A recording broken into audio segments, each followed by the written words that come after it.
infierno.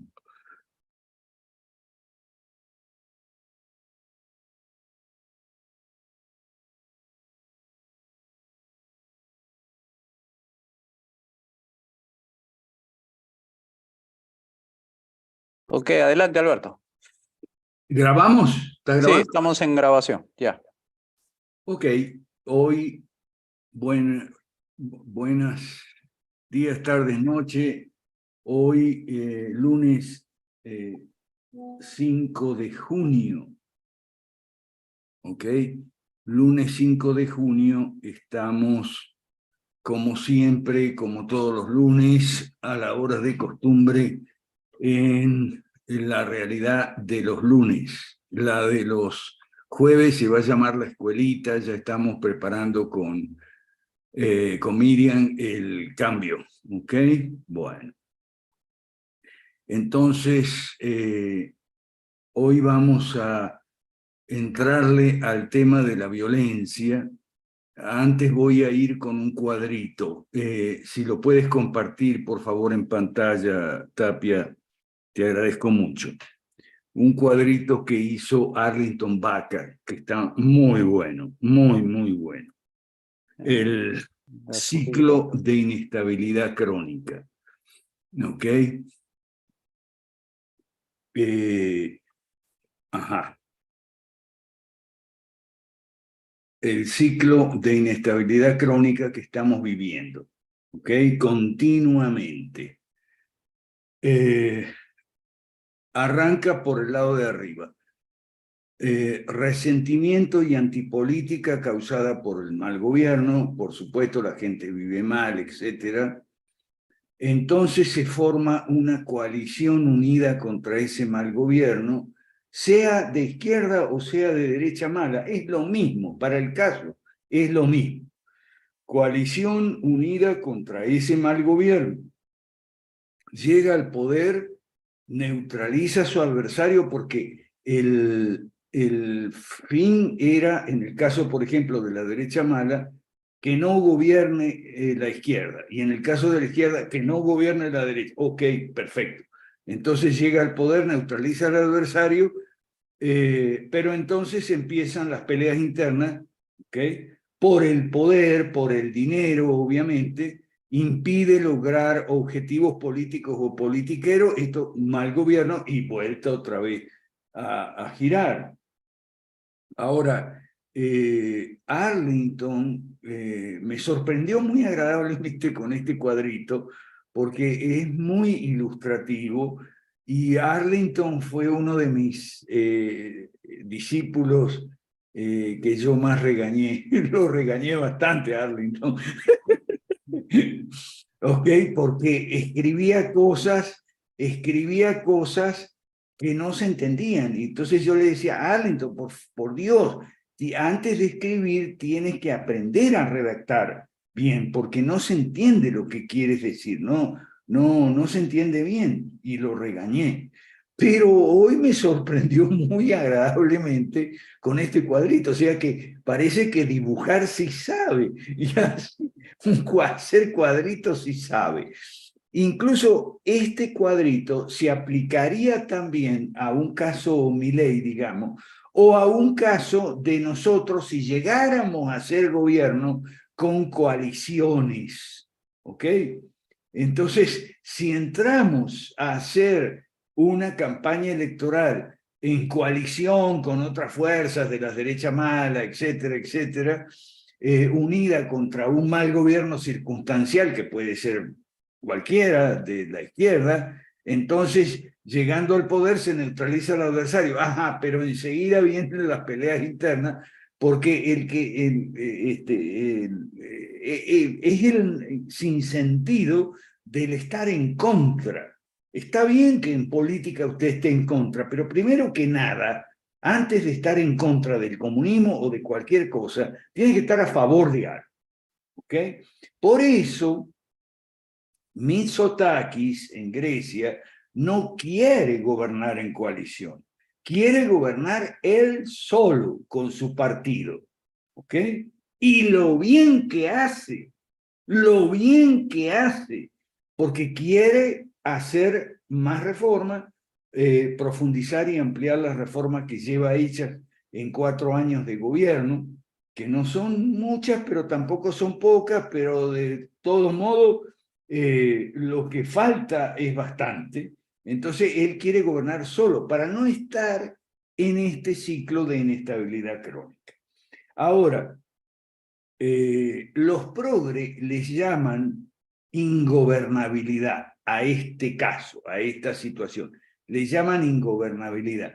Es un nombre que a mí personalmente no me parece propio, porque es que la gente no se deja gobernar. El problema de este país es que es ingobernable. El problema es que la gente no obedece, ¿ok? Entonces, como la gente no obedece, a eso es lo que le llaman ingobernabilidad. Entonces, me puso muy contento Arlington con este cuadrito porque esto es lo que nosotros vemos sin sesgo ideológico. Esta es la realidad. Esto es lo que sucede. ¿Ok? Ahora bien, hay mucha violencia. ¿Ok? Ajá, aquí está, perdón. Bueno, hay mucha violencia en América Latina y hoy sí le vamos a entrar, le voy a pedir a Chapas, por favor, ¿ok? Que compartimos esta pantalla de, ok, crimen, ¿ok? Crimen. Vamos a compartir esta pantalla, este PDF, crimen que tiene que ver con narcotráfico, que tiene que ver con, por supuesto, violencia entre pandillas, tiene que ver justamente con lo que Bukele dice que está combatiendo o que ha combatido con éxito y demás. ¿Ok? Es decir, por cierto, estoy preparando ya una sesión sobre fachocomunismo. También tuve hoy la agradable sorpresa de que Zoé Valdés ya emplea la palabra fachocomunismo para referirse a la Agenda 2030. Si quiere, busque en Google Zoé Valdés fachocomunismo. Está muy bueno el artículo, muy, muy bueno. ¿Ok? Fidel Castro era un facho comunista, buen lector y relector del libro de Hitler, Mi lucha. ¿Ok? Entonces, como ya comenté, encontré el eslabón perdido. El eslabón perdido es la dictadura del general Miguel Primo de Rivera en España. Pero Bukele es otro facho comunista y la Agenda 2030 también es facho comunista, según Zoe Balde. Muy bueno. Todo esto lleva a la violencia, ¿ok? Aquí, ok, ajá. Aquí hay un mapa de México, Centroamérica y Sudamérica, ¿ok? El mapa de las ciudades más violentas del mundo. Es un informe de Inside Crime, o sea, adentro del crimen, desde adentro del crimen, de hace poco más de un año, firmado por Chris Dalby, Parker Asman y Gabriel Garner. El ranking de las ciudades más violentas del mundo en 2021 incluye, como era previsible, una fuerte presencia de los centros urbanos de América Latina y el Caribe. Los 8 primeros lugares de la lista, oigan, los 8 ciudades más violentas del mundo se ubican en México y la región América Latina y el Caribe aporta 38 de las 50 ciudades más violentas del mundo. Esto es tremendo. No significa que todas las zonas estén en riesgo, ¿ok? La lista deja ver patrones o zonas que requieren más atención que otras, desde el Valle del Cauca en Colombia, con 3 ciudades en la lista, hasta los sitios turísticos mexicanos, ya estoy en la página 2, donde hay un aumento en homicidios, pasando por Ecuador, que ha ingresado al ranking, hasta el noreste de Brasil, donde se concentra la violencia del país. ¿Okay? Insight Crime analiza las principales conclusiones de este informe publicado anualmente por el Consejo Ciudadano de Seguridad Pública y Justicia Penal de México. Entonces tenemos varios títulos aquí, ¿ok? Ya sabe cómo son las sesiones nuestras. Usted anote, si tiene dudas, preguntas, anote en el chat dudas o preguntas o anote en un papel y después vamos a abrir los micrófonos, ¿de acuerdo? Bueno, entonces, primer título, México repite a la cabeza de la lista. Y es curioso porque el domingo, hace 2, 3 días, en el país México, que está a la cabeza de la lista, donde muere gente a roletes todos los días, mueren hombres, mujeres, nada de varonicidio y mujericidio, nada, hombres, mujeres, niños, adolescentes, pandilleros, policías, transeúntes que van pasando por la calle y están en el lugar incorrecto en el momento inoportuno, ¿ok? Se hizo una tremenda manifestación. Fíjese cómo es el proletariado. Una tremenda manifestación porque un policía había matado a un perro. Entonces, como mató un perro, entonces hubo una tremenda manifestación en contra del matador del perro y pedían cadena perpetua y poco más pena de muerte para el matador del perro. Por supuesto, el matador del perro lo sacaron de la policía y demás. Pero vean cómo es el proletariado. O sea, la violencia homicida no tiene, no llama mucho la atención, no convoca marcha, nada. Ahora, la violencia canicida o perricida, o sea, mataste un perro, entonces sí hay una tremenda manifestación. ¿Ok? La ciudad más violenta del mundo es Zamora, en el estado de Michoacán, según esta lista, 2020, ¿okay? Y se habla también en la página 2 de aquí, de centros turísticos como Cancún, son un imán para las redes criminales por varias razones. Recientemente, la violencia entre grupos rivales y sus intereses, esto significa control territorial de las pandillas, narco o pandillas, ¿ok? Hay algunas que son muy famosas, como el Cártel Jalisco Nueva Generación, ¿ok? Lo que se llama en México la Riviera Maya, que es un lugar turístico, o sea, muy, muy afectado por la violencia. Pasamos a la página 3 del PDF. Centroamérica quedó por fuera, pero no por mucho. Entonces tenemos Honduras, El Salvador, Guatemala y después, más abajo en Sudamérica, el ingreso de Ecuador. Esto en la página 3 del PDF. Honduras.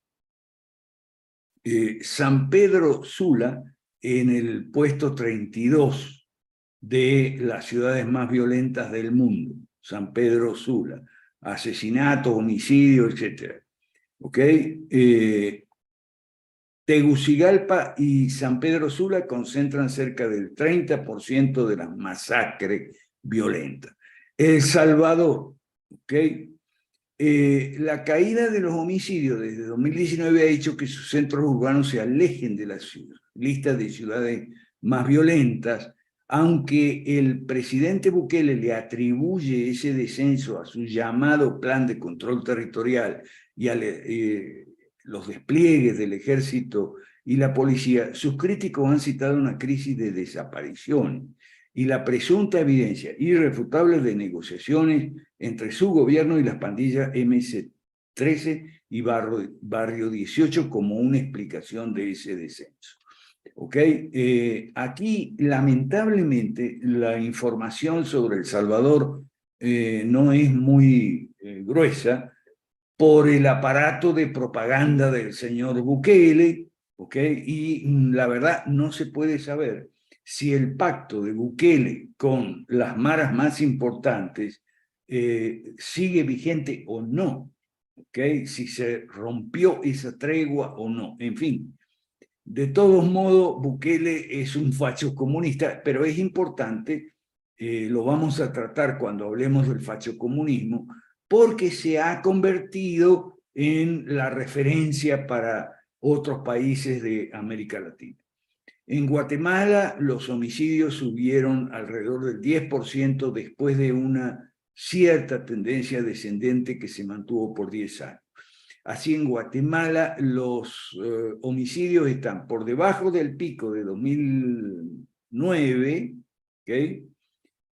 Pero sigue homicidios concentrados en zonas controladas por pandillas, en importantes corredores de tráfico o de droga a lo largo de las fronteras de Guatemala con México, con Honduras y El Salvador. El ingreso de Ecuador es la novedad en este informe, ¿okay? Especialmente Guayaquil, ¿okay? Este señor Gustavo, los ministros renuncian, Lasso no puede resolver este problema, los lagartos, uno de los grupos criminales más grandes, ya estoy en la página 4, de Ecuador, tiene su base en Guasmosur, justo detrás del puerto principal. Esto se ha convertido en el sector más violento de Guayaquil. Allí ocurren tiroteos de manera indiscriminada contra civiles, contra pandilleros, etc. Los rusos, una pandilla local, tiene como objetivo expulsar a los lagartos. Aquí siempre lo mismo, los choques entre las pandillas, la violencia entre las pandillas. ¿Ok? ¿Qué pasa en las cárceles? Y bueno, que en las cárceles, por supuesto que con cooperación de los penitenciarios corruptos, el tema de la corrupción policial sigue dando que hablar en América Latina, aunque poco hablan de eso los politiqueros, ¿no?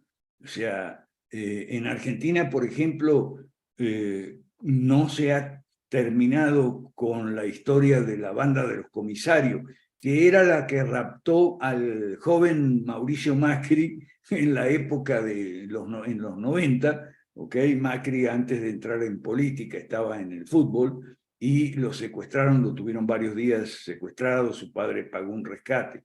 Ahora, ¿quiénes eran la banda que lo habían secuestrado? Y la banda de los comisarios, que eran todos comisarios de policía. Bueno, pero ese problema sigue en América Latina. Lo que pasa es que, claro, como los politiqueros y los periodistas hablan de politiquería y nada más, de los problemas reales no se habla. El triplete del Valle del Cauca, Colombia, final de la página 4 y entramos a la página 5. ¿Okay? Las 4 ciudades colombianas fueron mencionadas en la lista del 2021, recuerden. Buenaventura, Cali, Palmira y por último Cúcuta. ¿Okay? El Valle del Cauca es harto estratégico para varias economías criminales, ya que bordea la costa pacífica y el departamento de Cauca, un importante productor de coca. ¿Ok?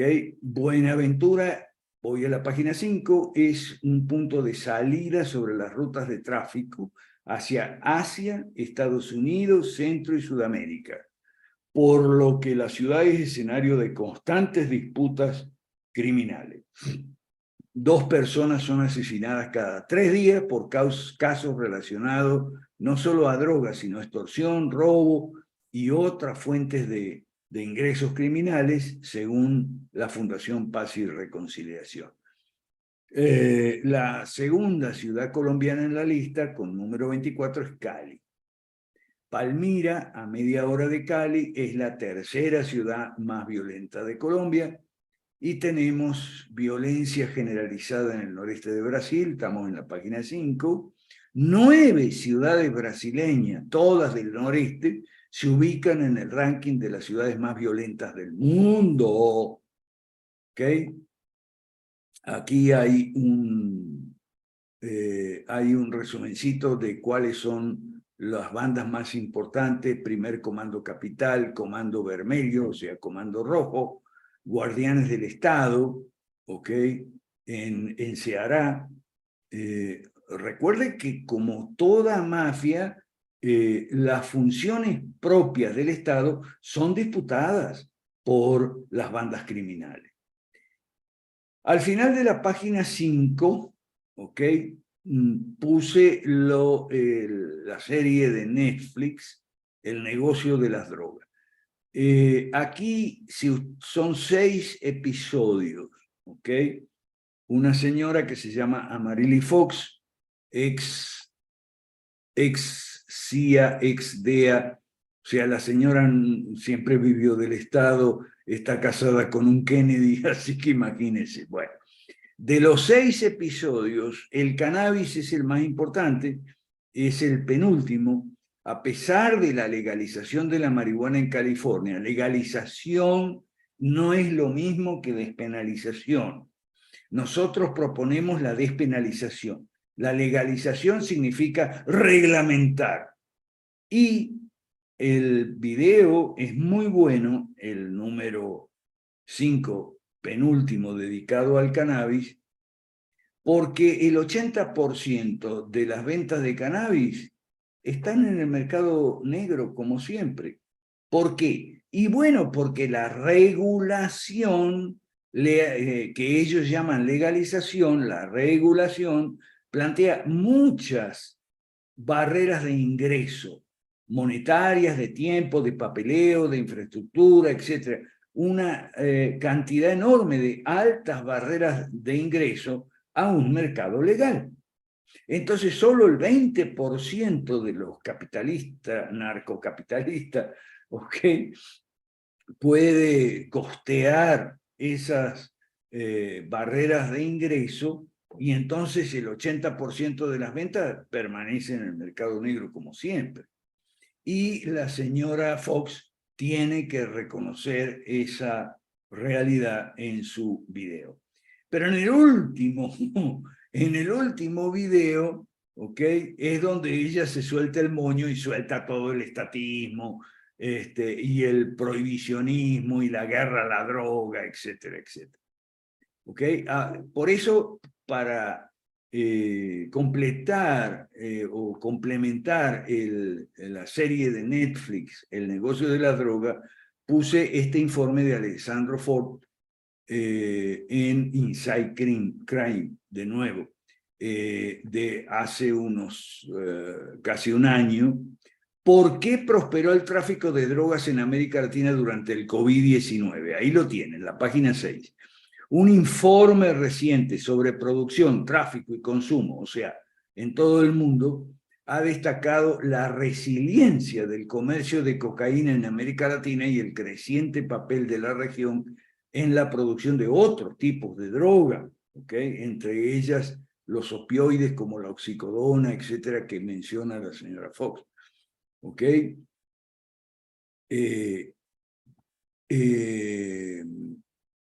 Por ejemplo, la metanfetamina mexicana está examinando los progresos del narcomercio, ¿ok?, del tráfico de drogas, estupefacientes, opioides, painkillers incluso, ¿ok?, psicotrópicos de diversos tipos. Progresó durante la pandemia. Es la única economía que no se resintió por la pandemia. Es la única. Se ve que seguramente los que se ocupan del transporte y la compraventa se ponían mascarilla para que no le agarrara el COVID, pero seguían trabajando. A diferencia de hoy. ¿Por qué? ¿Por qué? La respuesta es muy simple. Cuando el COVID-19 le sirvió de pretexto a los gobiernos para imponer una cantidad de restricciones a la agricultura, a la industria, al comercio, al transporte, las actividades, digamos, legales, entonces las actividades, digamos, ilegales no se vieron afectadas. Para para un kiosquero, para el propietario de un restaurante, los encierros durante la pandemia fueron terribles, pero para los narcotraficantes no. ¿Ok? Esa es la respuesta. Aquí al final de la página 6 habla de los mercados emergentes en África y en Asia para la cocaína. Metanfetamina, México escaló posiciones globales en tráfico de metanfetamina, ¿ok? Producida principalmente en Tailandia, Myanmar, China e Irán. Opioides, el fentanilo reina supremo, página 7 al final. Marihuana y... aquí hay un artículo entero, es un poco largo, de Daniel Pontón sobre la economía del narcotráfico y su dinámica en América Latina. O sea, muchos sectores dependen del narcotráfico económicamente, incluyendo muchas familias que directa o indirectamente, familias, papá, mamá, hijo, etcétera, y perro o gato, dependen del narcotráfico o de las ganancias producidas por el narcotráfico, ¿ok? Y los estatistas, los de la guerra a la droga, etcétera, nosotros peleamos con ellos, pero la verdad es que aquí hay algo muy importante y le ruego que anote. ¿Por qué nosotros queremos despenalizar y no legalizar? Por lo que pasa en California. Porque nosotros, y esto es muy importante, queremos despenalizar junto con las 5 reformas. Nosotros no queremos despenalizar ahora. Queremos despenalizar junto con las 5 reformas. ¿Y por qué? Y bueno, porque hay que buscarle una salida legal, capitalista, liberal a las familias que hoy dependen en su economía del narcotráfico. Sería un desastre, oiga bien, sería un desastre si hoy se legaliza o se despenaliza inclusive, pero no se legaliza ni despenaliza el capitalismo en la agricultura, la ganadería, la industria liviana, la industria pesada, la energía, el comercio, el transporte, etc. Es decir, a ver, si nos entendemos, nosotros, el proyecto nuestro está muy bien pensado. Nosotros no somos Milei, ¿ok? No somos libertarios. Nosotros hemos pensado una y otra vez este proyecto y lo hemos refinado desde 2016 que empezamos y sobre todo desde 2018 en adelante que nos juntamos con el doctor Klaus en Guatemala. Nosotros no somos ningún improvisado y este proyecto no es una improvisación. Hemos pensado en despenalizar y no en legalizar. Hemos pensado en despenalizar junto con las 5 reformas y no antes. Aquí están, por último, los beneficios de la legalización, pero eso ya es materia sabida entre nosotros. Aunque así se llama el artículo de Aguilar Valenzuela, pero nosotros pondríamos los beneficios de la despenalización. ¿Ok? Bueno, ahora te pido, Chapas, por favor, si puedes compartir otro... A ver. Compartir un PDF. Ay, no lo tengo. Ya lo pongo, ¿eh? Alberto, mientras tanto, ¿me permites? ¿Cómo están? Sí, adelante. ¿Cómo están todos? Un placer saludarlos. Solo una consulta, por favor. Estoy viendo que hay una persona, Bautista Cabot. No lo Es de por Chile, es un pastor, es amigo mío. Ya, perfecto, excelente. Ok, gracias. Gracias, Miriam, gracias a vos, siempre tan atenta. 3 notas de junio, un PDF que quiero compartir, lo preparé para el jueves en la escuelita, pero lo voy a anotar aquí, porque la gente no nos cree a nosotros, cuando nosotros hablamos no nos cree. A ver si puedes, por favor, compartir ese que dice 3 notas de junio, un PDF. Ajá. Ok, fíjese lo siguiente. Nosotros destacamos 3 cosas, 3 eventos, 3 hechos, 3 procesos históricos. 1, Occidente pierde relevancia y Asia vuelve arriba. 2, América Latina va para su tercera década perdida. 3, la clase media se empobrece y se achica. Pero la gente no nos cree, no voltea a vernos, como dice Mijail, ¿ok? No nos para pelota, nos ignora.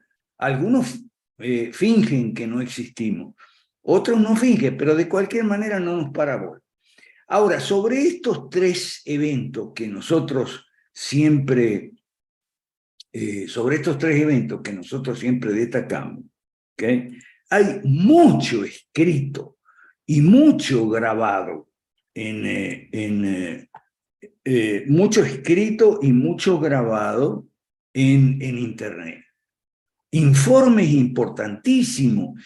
Entonces, este PDF que tiene 8 páginas nada más, yo escogí para cada uno de los 3 temas, que yo creo que son los 3 temas de mayor relevancia, aunque nadie habla de ellos, ¿ok?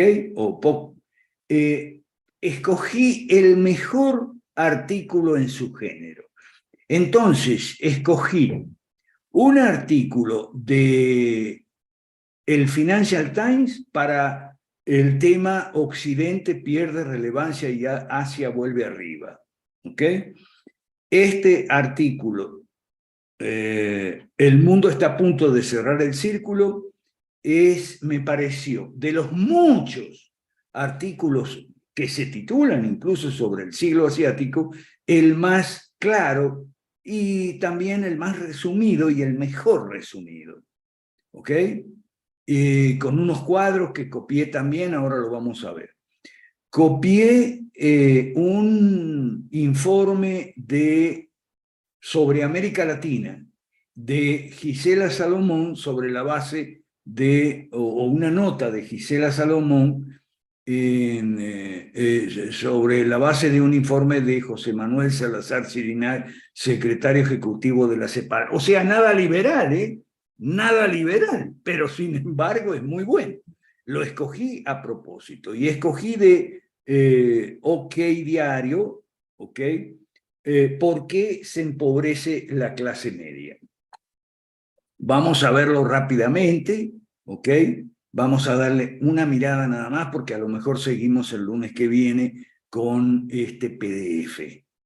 El siglo asiático está listo para comenzar. La región era la envidia de Europa en el siglo XVII. O sea, fíjese, lo que está pasando, según el Financial Times, lo que está pasando es que Asia está recuperando los primeros lugares en términos de desarrollo, recuperando, y no es solo China, es China y otros países asiáticos que aquí se estudian muy bien, ¿ok? China es el más notable porque es el país más grande del mundo, ¿ok? Y en 30 o 40 años sacó a 800 millones de gente de la pobreza y es la clase media más pujante. O sea, 3/4 de la clase media dentro de 20 de poco tiempo va a ser China, ¿ok? Mientras que en Occidente la clase media se achica, se empobrece y se achica. Entonces, por eso los chinos hablan de una historia más larga, la historia más larga que ellos dicen 5.000 años. Y Adrián Díaz Marro, que está allá, dice, bueno, yo lo dejaría en 4.000 años, pero de cualquier modo, lo que parece ser, según el Financial Times, es que el predominio occidental abarcó apenas 200 años. O sea, 2 siglos, siglo XIX y siglo XX, ¿ok? El siglo pasado y el antepasado. En una historia de 4.000 años, eso significa ayer y anteayer. Entonces, aquí, ahora lo vemos rápido, pero aquí trae datos, por ejemplo, este cuadro que está en la página 2. El siglo asiático está listo para comenzar. Fíjense este cuadro en la página 2, impresionante. De 2000 a 2023, cómo Asia en azul ha subido, estamos hablando de Producto Bruto Interno, PBI, a el poder de paridad de compra, ¿ok? O sea, la mejor medición que se puede tomar. Fíjense cómo en 2023, 2024, 2025, se juntan las curvas, que no son curvas casi, ¿no? Son bastante derechas en la previsión, el forecast. Entonces, está hablando de India también, está hablando de Malasia, Indonesia, etc. Y sobre la historia larga, esta es la historia corta, la historia de 2000 a 2023, lo que va del siglo XXI. Y en la página 3 tiene el rol histórico de Asia en una página, en un marco histórico más largo, ¿ok? Donde en azul fuerte, abajo, está Asia recuperándose. Fíjese las dos últimas barras. Está en un azul celestito, muy suave, está los países anglosajones. Estados Unidos, Canadá, Australia y Nueva Zelanda, de los cuales Australia y Nueva Zelanda también son asiáticos, pero culturalmente pertenecen a la anglosfera, y el resto del mundo. Entonces, mire ese cuadro, es increíble.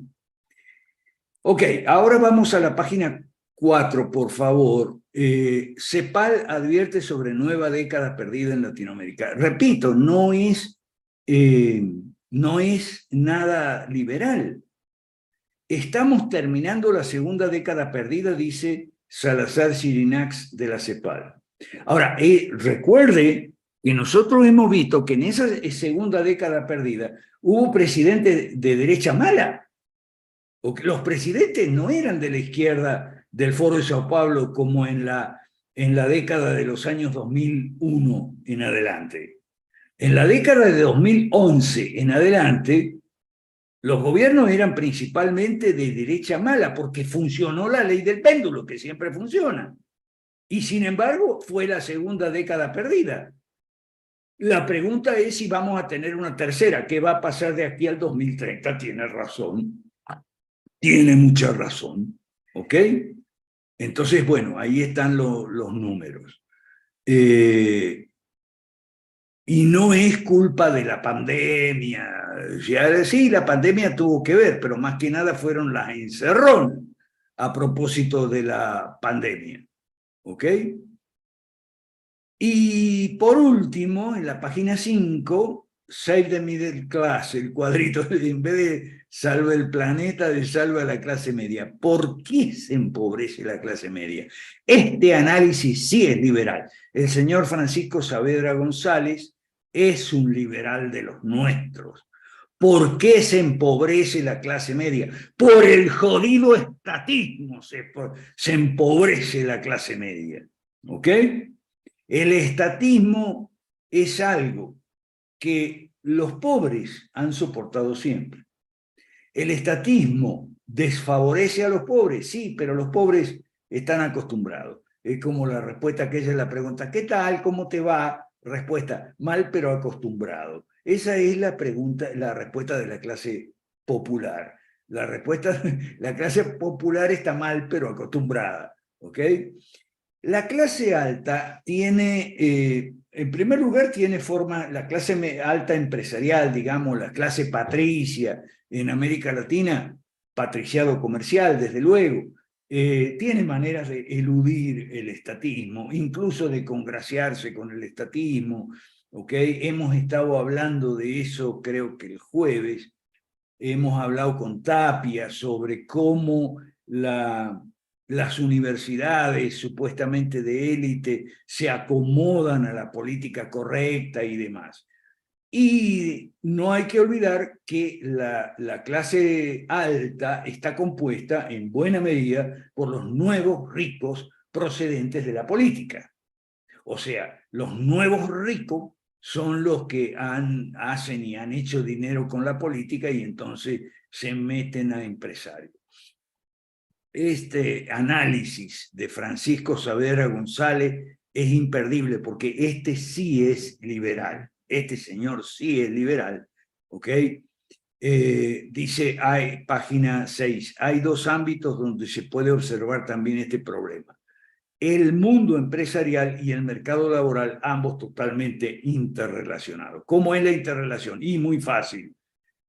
No se puede hacer empresa por culpa del jodido estatismo, entonces no hay empresas que creen empleos por culpa del jodido estatismo.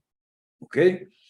En la página 7, Saavedra pone un excelente cuadro que abarca Occidente, no solo América Latina, sino Occidente. El crecimiento de la productividad se ha bajado en las grandes economías de Occidente, ¿ok? Principalmente, o vinculadas culturalmente a Occidente como Japón, ¿ok? Entonces aquí es interesante cuánto ha bajado y entonces hay unos en gris, unos puntos cuadrados en gris, donde estaba el crecimiento de la productividad del trabajo, es decir, todos sabemos, la productividad del trabajo depende de la capitalización de la empresa. Cómo ha bajado de 1995 a 2008, que esos son los puntos en gris, a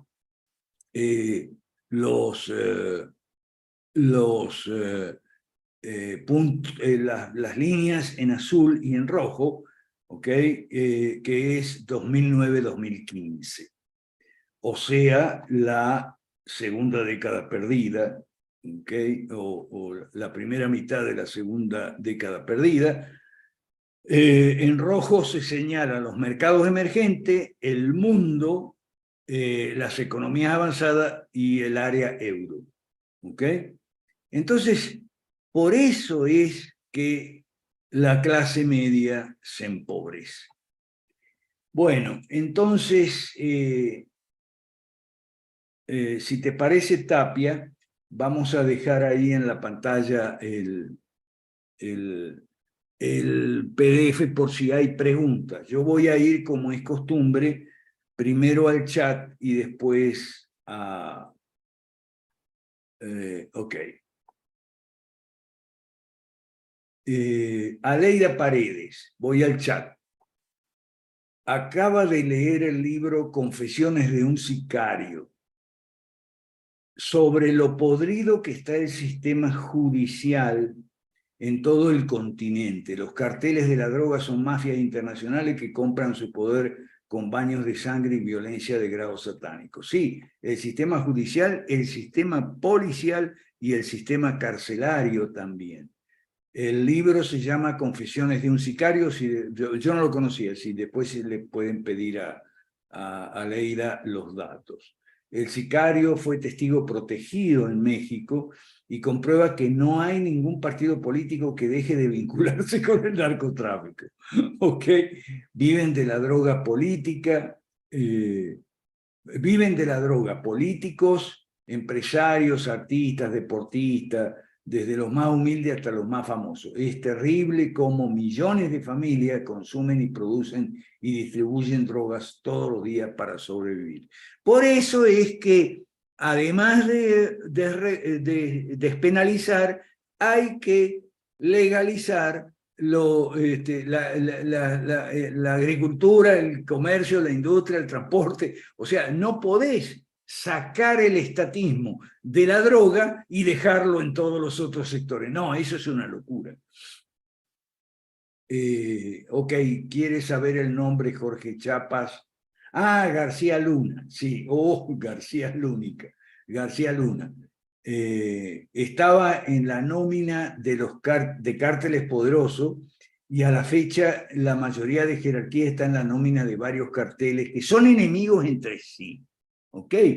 Y es importante porque fue secretario de seguridad, o sea, el secretario de seguridad era un narco, o por lo menos estaba en connivencia estrecha con el narconegocio.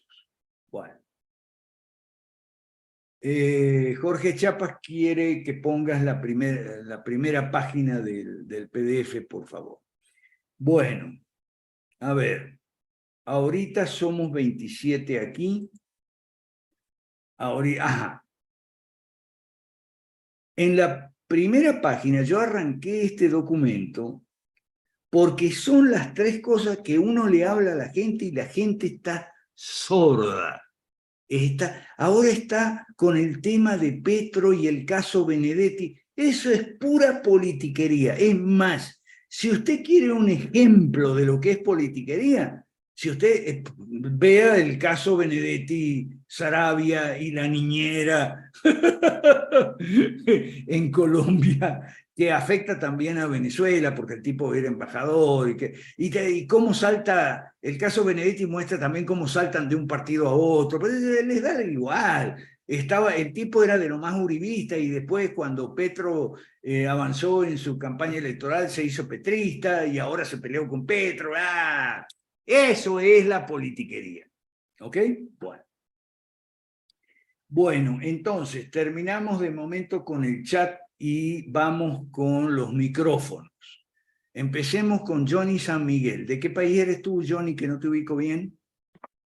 Saludos, profe, soy de La Paz, Bolivia. Saludos a todos. Saludos. Profe, mi pregunta es la siguiente sobre la despenalización de las drogas. Obviamente, después de aplicar el gobierno limitado, supongamos que, digamos que en Bolivia se logra despenalizar las drogas después, tendría que darse también esta despenalización en el país consumidor, en Estados Unidos, porque si no el problema seguiría, ¿verdad? O sea, tendría que ser un acuerdo mundial. No. Sí, seguiría el problema, pero el problema de ellos, no el nuestro. Porque bueno. el nuestro es la violencia. ¿Ok? Ajá. Eso ya, el problema ya sería su problema, y para nosotros ya no habría un problema, narcotráfico acá. va que se arreglen los Estados Unidos. Ok, profe. Respecto de Estados Unidos, es que tengo tanto tema, porque sobra tema realmente. Respecto de Estados Unidos, estoy preparando la información para una sesión sobre Republican Liberty Caucus, y el republicano Michael Macy, se escribe Macie con 2 S, Macie con 2 S. Y el LRC, o sea, RLC, Republican Liberty Caucus. Si quiere lo va buscando, yo también estoy recogiendo información y preparando esa sesión, para ver si los Estados Unidos deciden ponerse los pantalones o no, ¿ok? Porque he encontrado muchos amigos nuestros que están con Bukele y con Milei. Bukele y Milei no son referentes nuestros, ¿ok?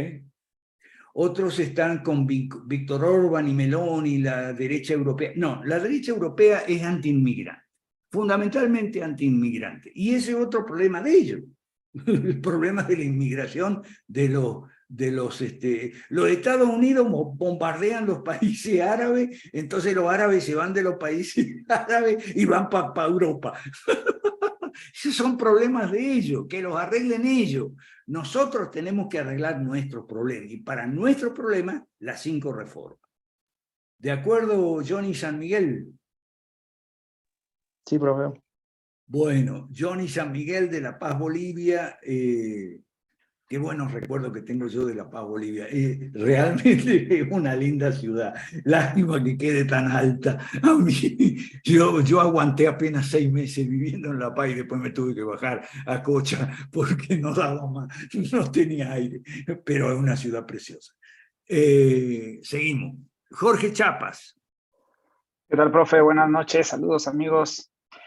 Bueno, tengo dos comentarios. El primero es que pude ver la el episodio de marihuana, sobre la marihuana, de Business of the Drugs, creo que se llama el documental, ¿no?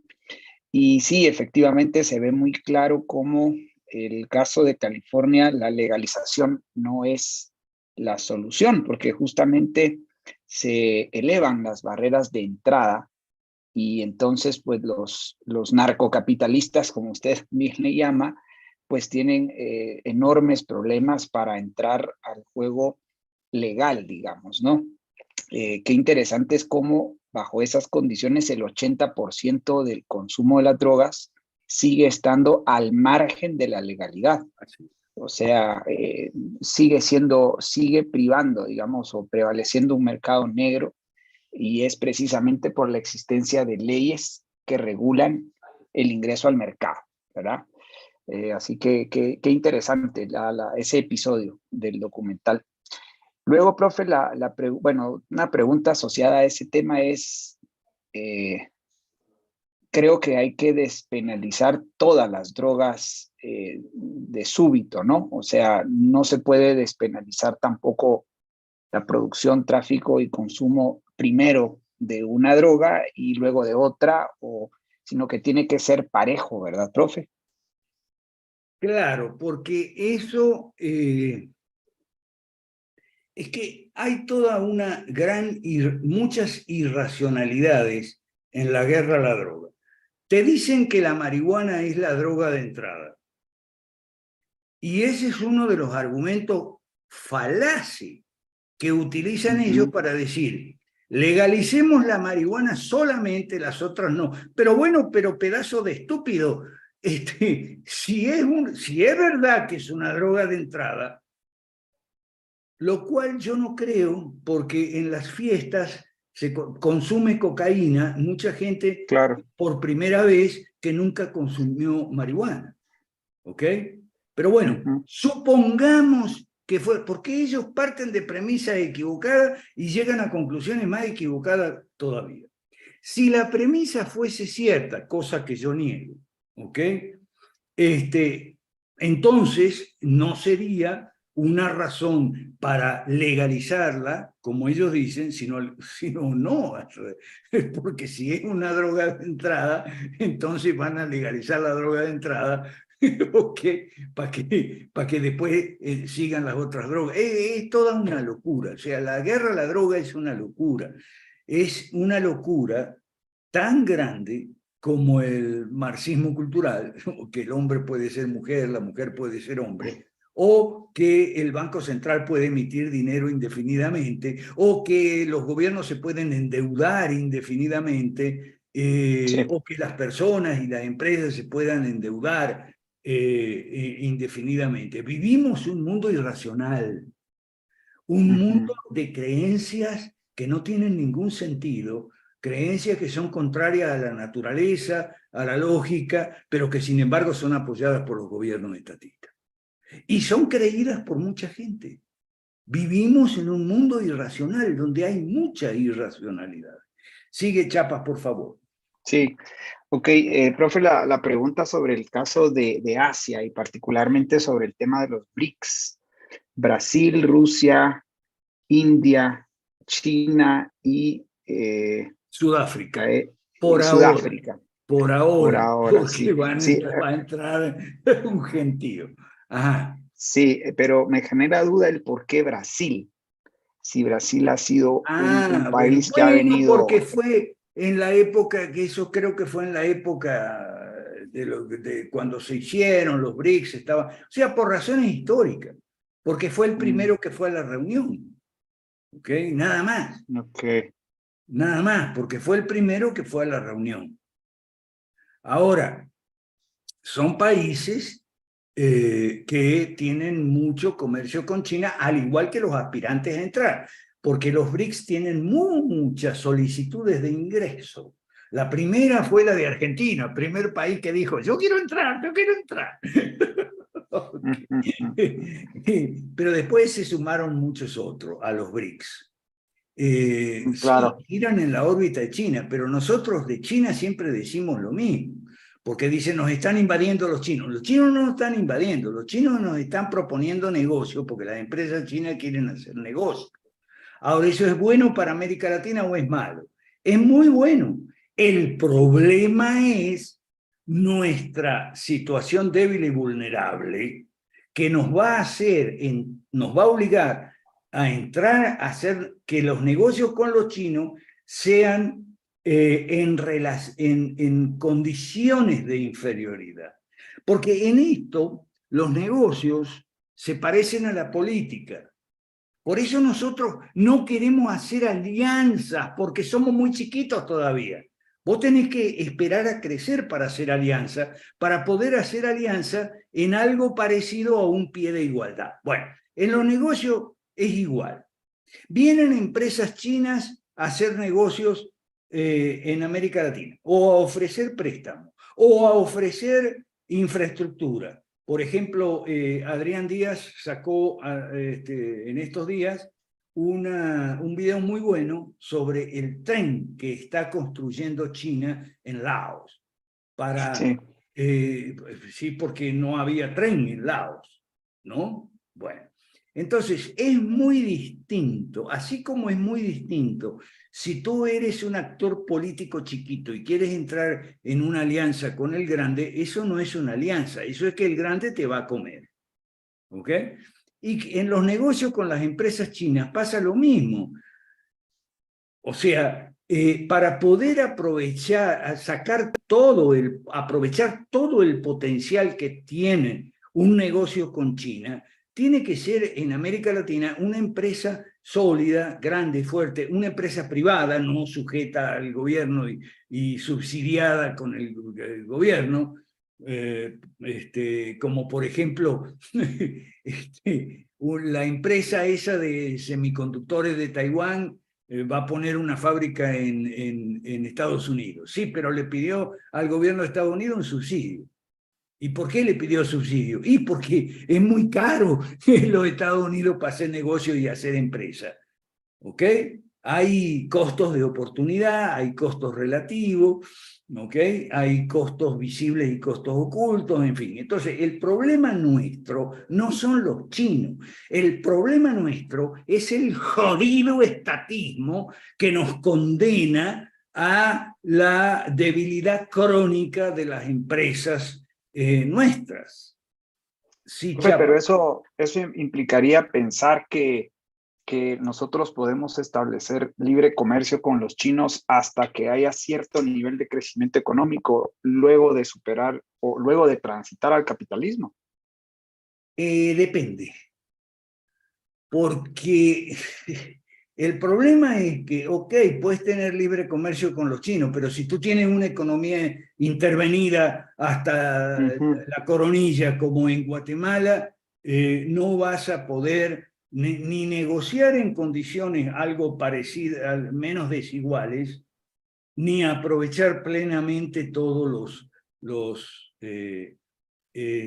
posibilidades que te brindaría un acuerdo con China o un negocio con algunas empresas chinas. Ajá, pero supongamos que transitamos al capitalismo, ¿no? Sí. Supongamos que liberamos el mercado. Sí. ¿Tendremos que esperar cierto nivel de crecimiento económico para establecer relaciones comerciales con los chinos? ¿O podemos hacerlo? No necesariamente, porque es mentira todo lo que te dicen de que el proyecto nuestro se tomaría 30 años. Incluso el taradito de Milei, que es un tarado, cada vez más tarado, que no, que 30 años se necesitan, 50 años, no sé qué. Por Dios, por favor.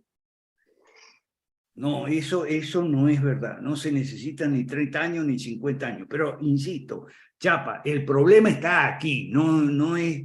Y el problema no son los chinos. Clarísimo, clarísimo. Gracias, profe. Ok.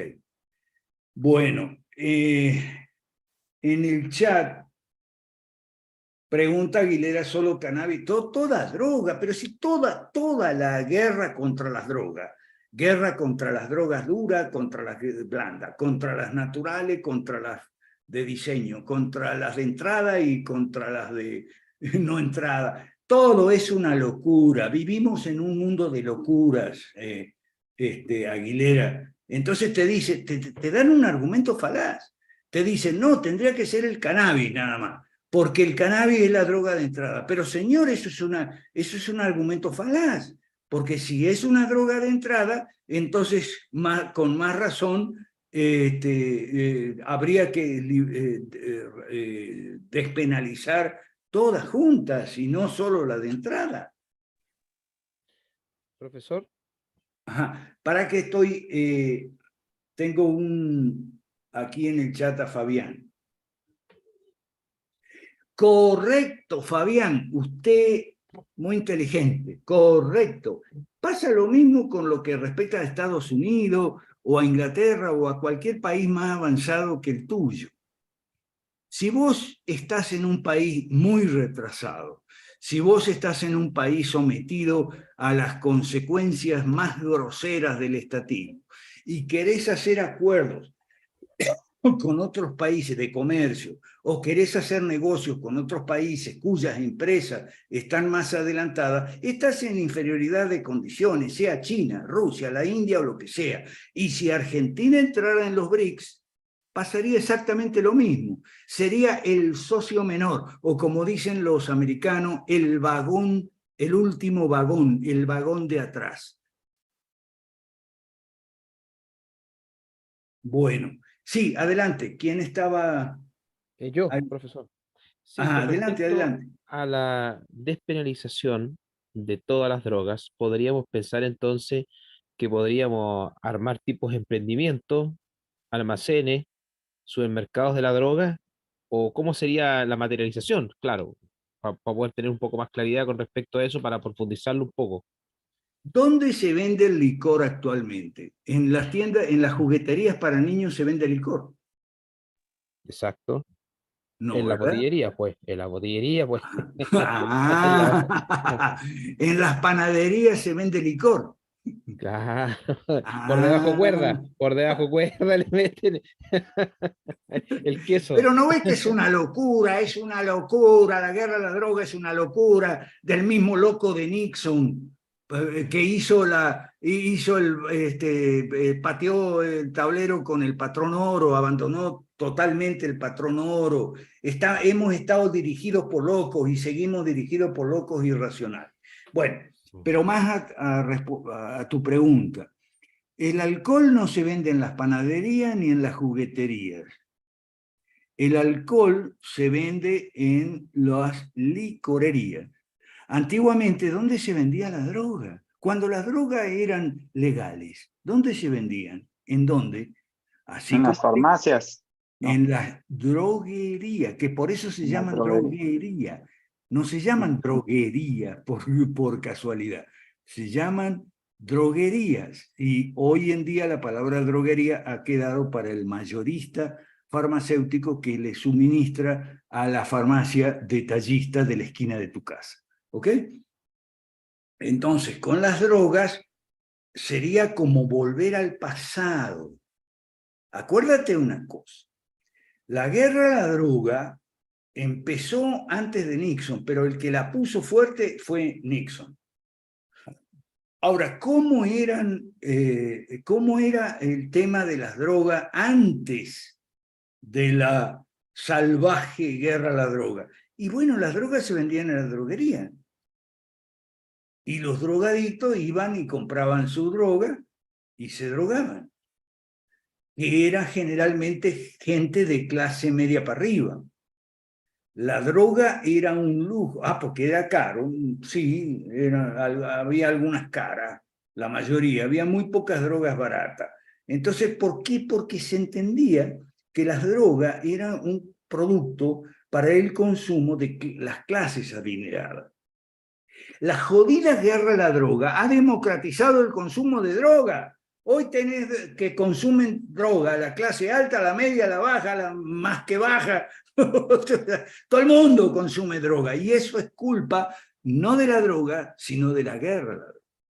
Entonces habría que tratar de volver a cómo era el mundo cuando las drogas se vendían en las droguerías y atendido por personal de bata blanca ¿ok? Y además se garantizaba la pureza, no como ahora que le dicen sobredosis. No, no es sobredosis. No que murió por sobredosis. No murió por sobredosis. Murió porque la droga estaba de mala calidad, estaba mal cortada, estaba cortada con cal. ¿Cómo no te vas a morir? ¿Ok? Porque eso aparte no es lo mismo, no es lo mismo cortar con cal que cortar con leche en polvo, ¿ok? O con harina. Ujú. Ajá, dale chapa.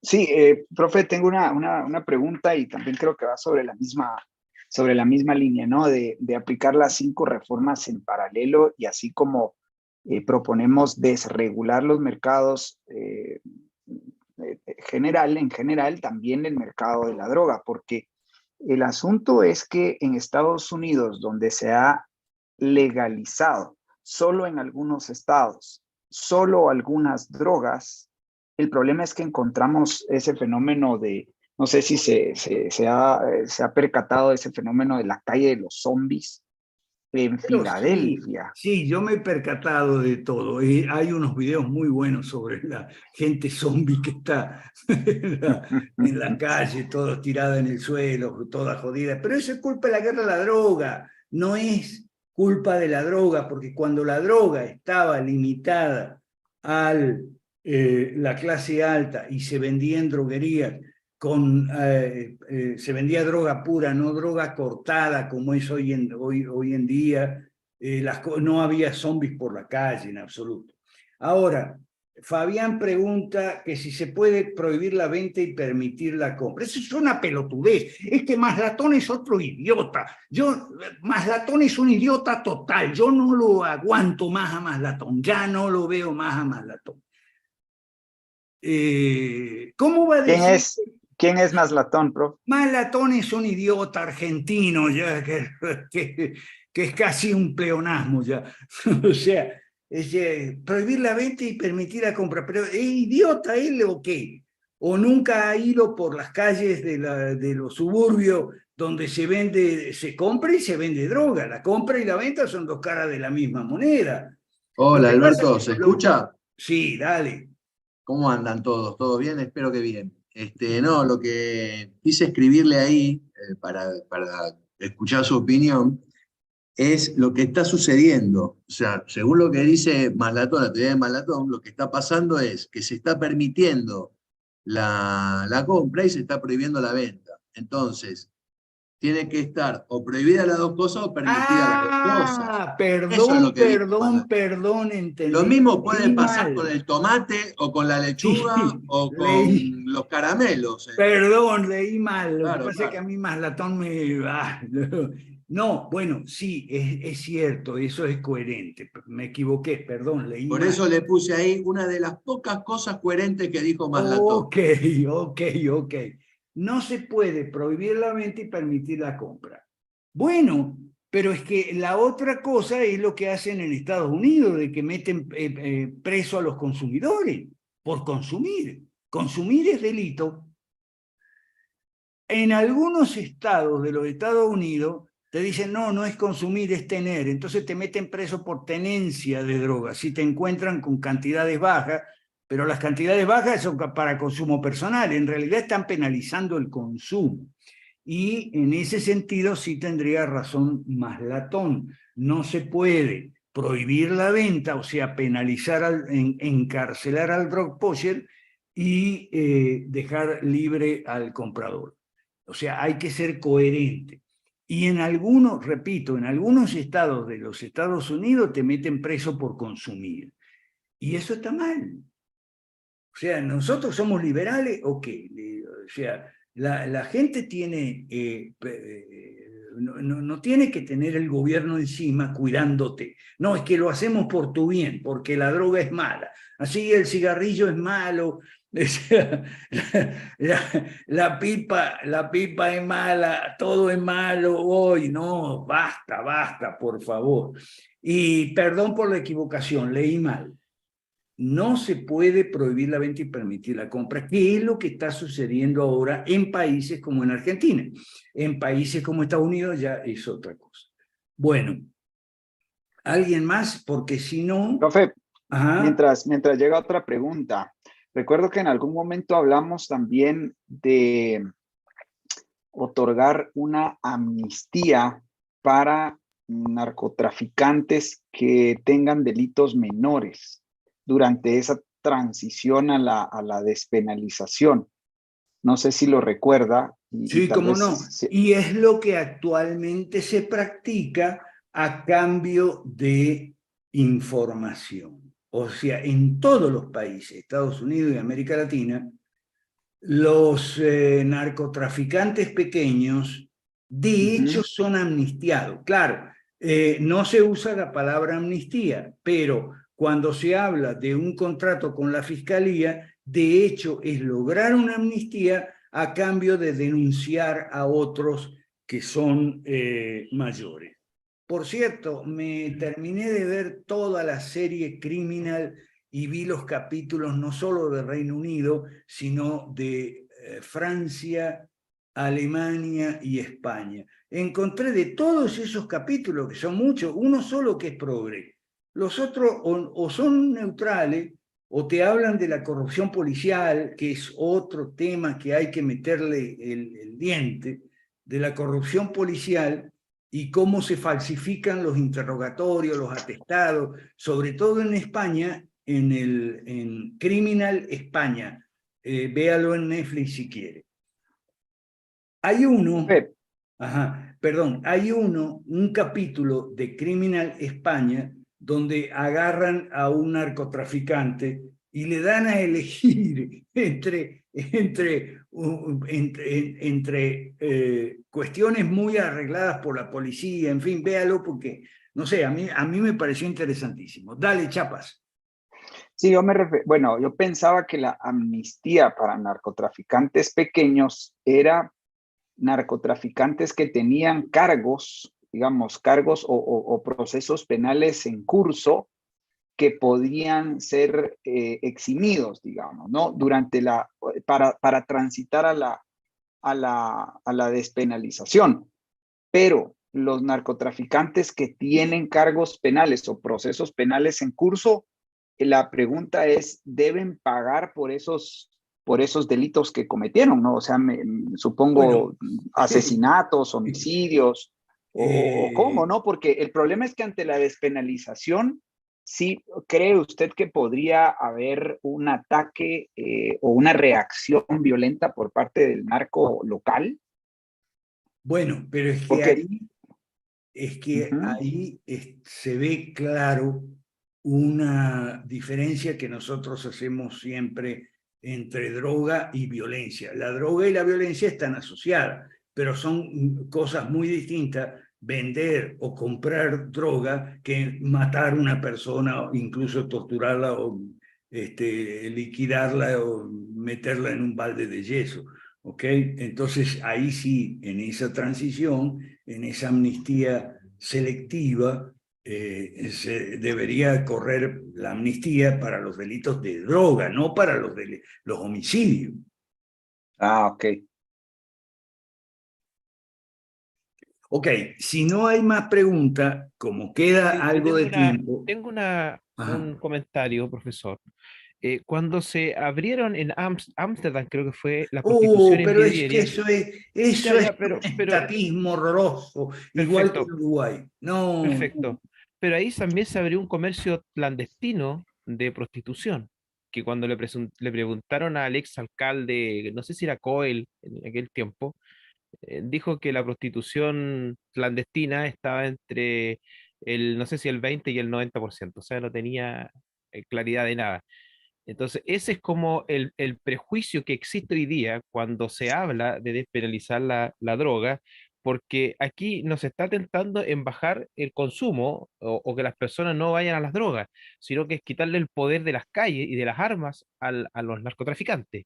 Ese es el punto. Así es, así es, así es. Y eso, una de las pocas, voy a imitarlo a Fabián, una de las pocas cosas coherentes que ha dicho Milei, ¿ok? Es que los pecados no son delitos. No debe el pecado ser delito, porque si no, entonces caeríamos en un régimen islámico, ¿ok? Donde la infidelidad sería penalizada. Y donde ahí sí tienen razón la feminista, penaliza la infidelidad de la mujer, pero no del varón. Uy, eso. Ok, Daniel Rocha.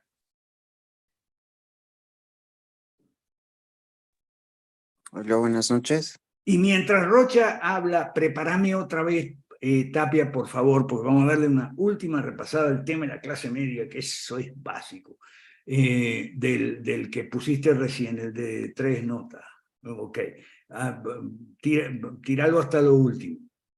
Ok, el Pastor Donald tiene que salir. Bueno, buenas noches, Pastor Donald, y gracias por estar. Ok, dale, Daniel. Hola, profe, ¿cómo estás? Buenas noches a todos. Pero escuchando un poco la clase, me doy cuenta que tenemos muy preasumido el hecho de haber hecho ya las reformas para implementar una despenalización. Yo Porque, lucho siempre contra esa presuposición. sí, porque en la primera reforma ya tendríamos que haber limpiado primero el sistema judicial de todos los Así, países. correcto. No que solo Correcto. Es que nosotros nos estamos adelantando con nuestra imaginación. O sea, ya pensamos que Chapa está listo para ser presidente de Guatemala. Y yo creo que está listo. Y Tapia del Perú, creo que están listos. Lo que no están listos son los países. Y la gente que nos sigue y nos conoce. Por eso yo lucho siempre contra esos vuelos de la imaginación hacia el futuro. Pero, no obstante, creo que son necesarios para responder a las críticas, porque son los críticos nuestros los que siempre se adelanta. Pero si ustedes llegan al poder va a ser un desastre porque va a pasar esto, lo otro, lo demás allá y no sé qué más. Y lamentablemente, bueno, tenemos que hacerlo nosotros también para responder a los críticos, porque nuestro proyecto, como digo, está muy bien pensado. Lo que pasa es que la gente no lo conoce, lo critica desde afuera, no lo quiere apoyar por A o por B, ¿okay? Y estamos entonces, no tenemos recursos económicos y por eso no estamos a tiempo completo los líderes, o por lo menos todos, ¿ok? Y bueno, ese es el rollo. Adelante, Sandra. Gracias, profe. Buenas noches a todos. Profe, contarles una experiencia que hemos tenido en Costa Rica sobre el cannabis, pero bueno, nuestros legisladores cada vez más brutos, ¿verdad? Como dices vos, en vez de despenalizar el uso de la marihuana, se les ocurrió que no, que quisiéramos una ley, un reglamento, quisieran ellos, ¿verdad? Ellos la hicieron, yo no me quiero incluir entre esos brutos, quisieran una ley para comercializar el cannabis medicinal. Entonces, no sabes, hace unos días estuve en unas charlas con un especialista que fue director del OIJ. El OIJ es el Organismo de Investigación Judicial de Costa Rica, y decía que parte del por qué se está disparando la criminalidad en Costa Rica, porque tenemos un año donde ha habido mucha criminalidad, y el gobierno dice que todo es culpa de las bandas narcos, y las bandas narcos, eso es lo que dice, y dice que efectivamente sí lo es, porque dice que al abrir el mercado al querer abrir el mercado del cannabis medicinal, puede sembrar semilla no medicinal, o sea, puede sembrar ya no cannabis. Perdón, disculpa que te interrumpa, pero es que esa es otra idiotez. Exacto, ¿Cómo por se supuesto. diferencia lo medicinal de lo no medicinal? Yo estoy Exacto, estresado, necesito un porro porque estoy estresado. Esa es claro. otra idiotez. Eso, Son exacto. irracionalidades. Exacto, y eso es lo que decía él, porque él era médico forense, y entonces él lo decía, o sea, es que es un absurdo, porque entonces, ok, siempre usted cannabis en Costa Rica, pero medicinal. No tenemos ni siquiera los laboratorios para determinar cuál es y cuál no es la especie. Imagínate, ya empezamos. Pero ahora te voy a contar, la familia más poderosa de Costa Rica, los Arias Sánchez, fueron los que tuvieron la primer licencia Entonces uno dice, ay, antes sembraban caña, siguen sembrando caña para hacer alcohol.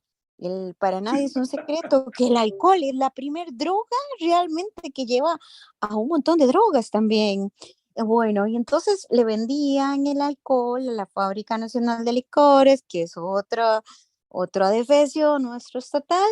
Bueno, pues ahora ya no le va a vender solo eso, ahora le va a vender a la Caja del Seguro Social también la droga que ocupa para las medicinas opioides y otras. ¿Te parece?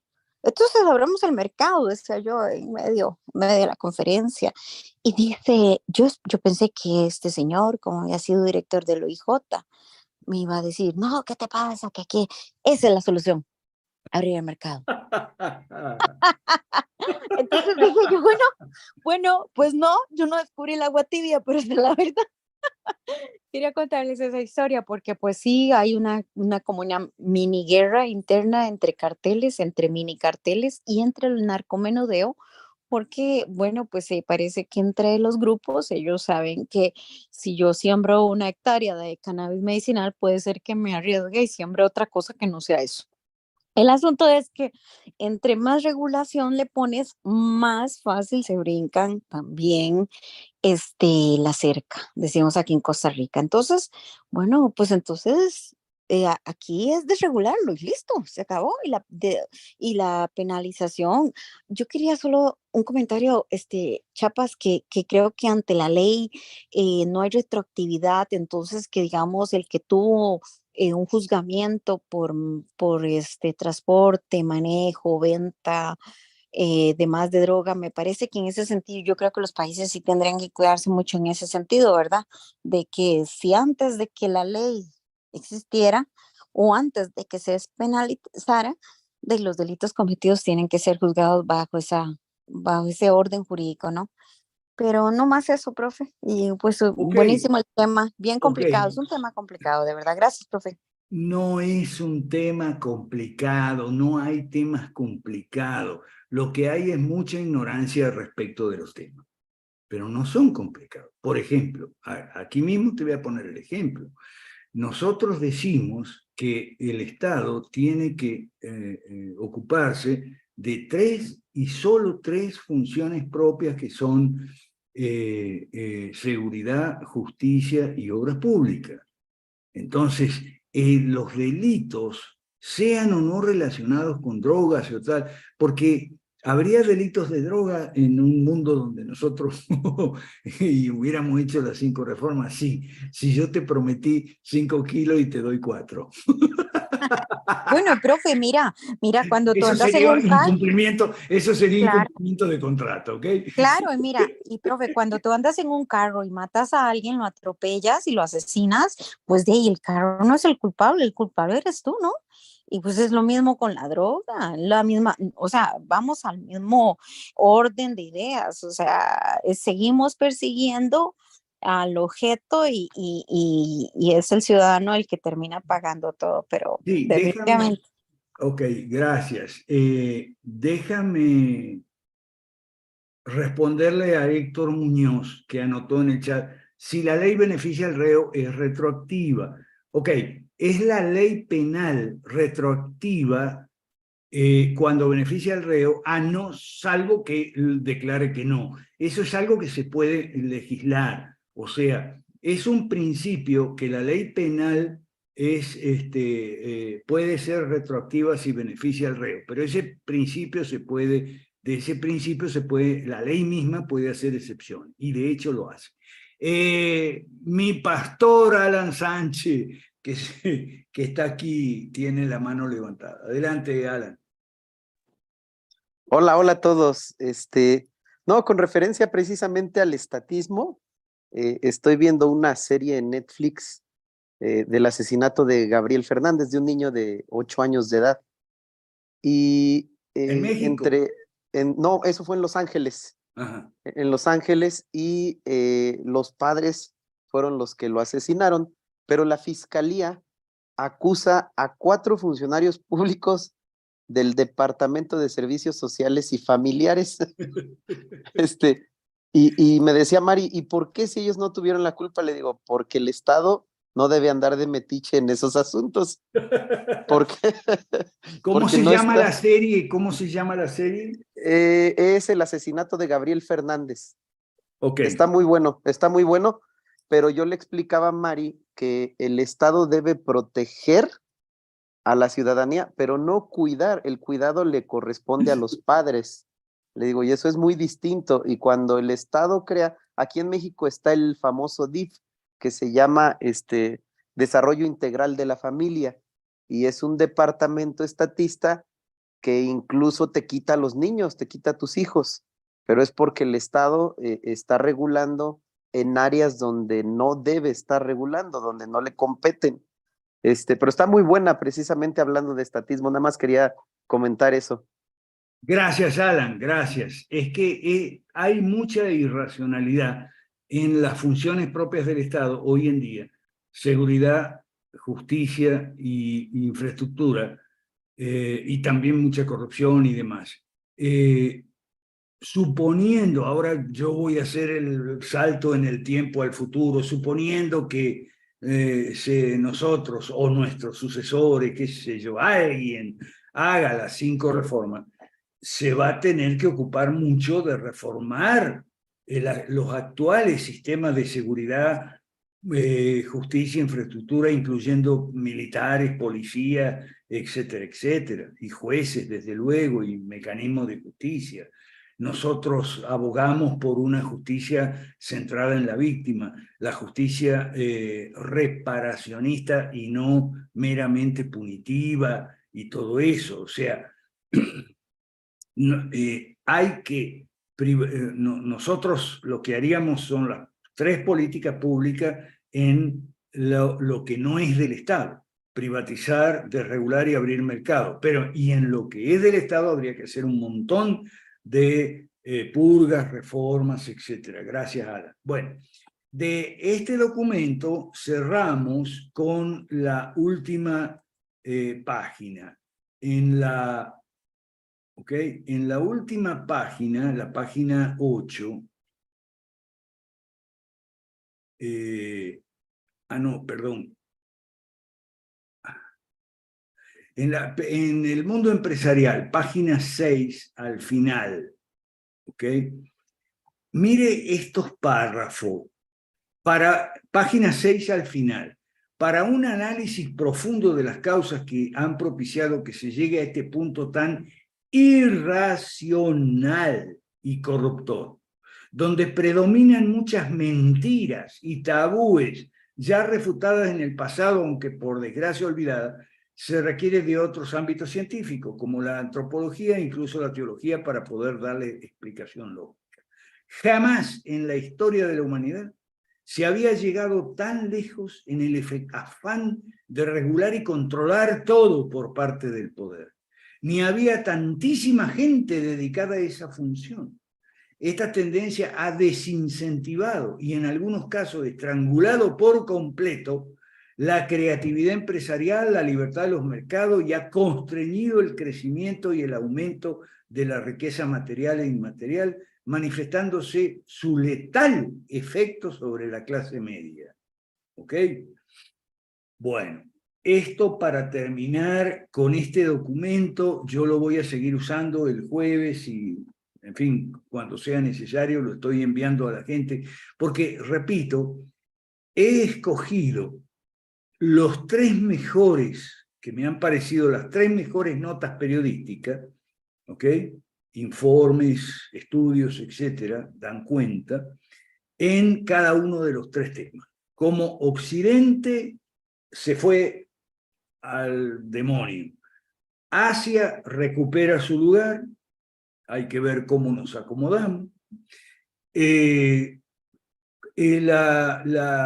la clase media es la más afectada, ¿ok? La clase media es la más afectada, y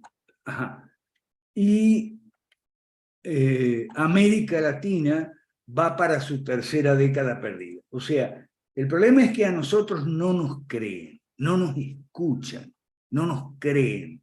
no nos paran a voltear, como dice, no voltean para ver, no, pero no atienden a estos tres temas. Y he seleccionado de entre muchos artículos y notas que hay.